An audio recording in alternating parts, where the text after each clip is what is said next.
మనం ఎంతలా మారిపోయాము అంటే ఎవరినూ అడగాల్సిన అవసరం లేదు, ఎటు చూడాల్సిన అవసరం లేదు. మన శరీరమే మనకు చెప్పిద్ది మనం మారిపోతున్నామని చెప్పి.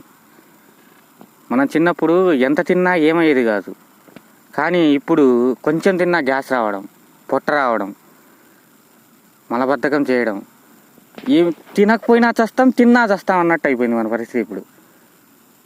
కడుపు నిండా తిన్నామనుకోండి గ్యాస్ వచ్చిద్ది, పొట్టు వచ్చిద్ది, వ్యాధులు వస్తాయి.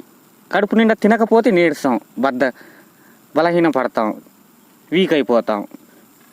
తిన్నా ఏడిపి అయిపోయింది, తినకపోయినా ఏడిపి అయిపోయింది. మనిషి జీవితం ఎలా మారిపోతుందో వీటిని చూస్తే అర్థం కావట్లా. ముందు ముందు భవిష్యత్తులో మన వయసు ఎంత అయిపోయిద్దో.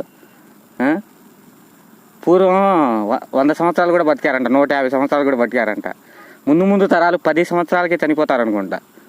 పుట్టడం చనిపోవడం.